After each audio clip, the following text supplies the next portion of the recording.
One of the 4 things that I touch every single day, one being my body, movement and care of my body. And care comes in different ways. It comes from feeding myself well, supplements, that's a lot of stuff. But movement for me is kind of primary. So, I mean, we are the body of truth. So, body, and then your relationship with God, which I kind of facilitate through journaling and prayer and meditation. Your relationships, your personal, interpersonal relationships, both intimate and everyone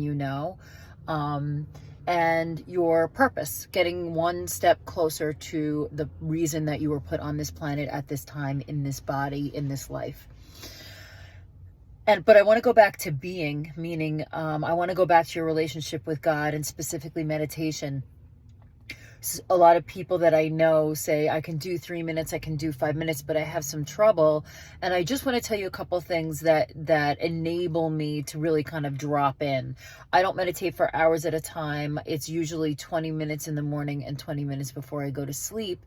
I don't use a specific, it changes, my method changes. But what I will tell you is I do not meditate to silence.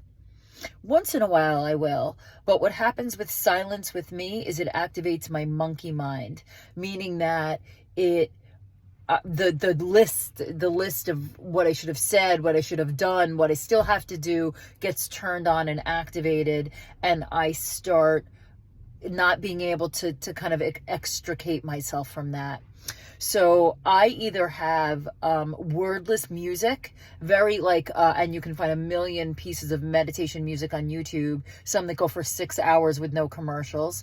Or I've said before that something I find really, really powerful is you take a passage that moves you, either from the Bible or whatever book of study, of spiritual study that you really love, that you can feel like a connection, especially through those words.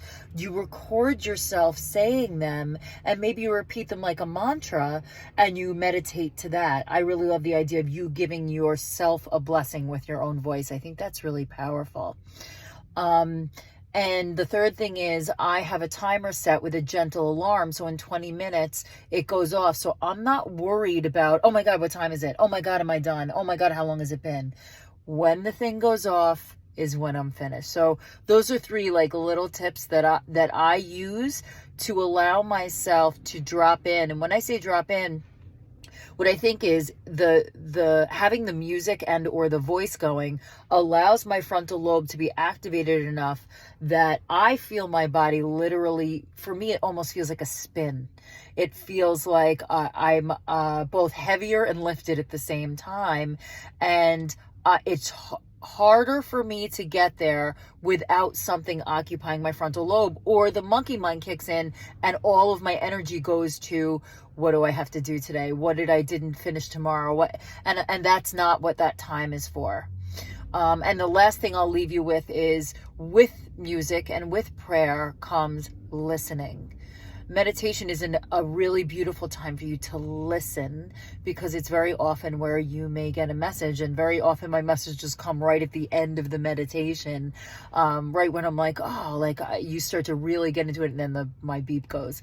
But that's I just want to give you a little bit of what helps me. And I would love to hear, what are the things that you do in meditation that really allow you to feel, I don't know, either peaceful when you're done, or guided, or spoken to, or just affected.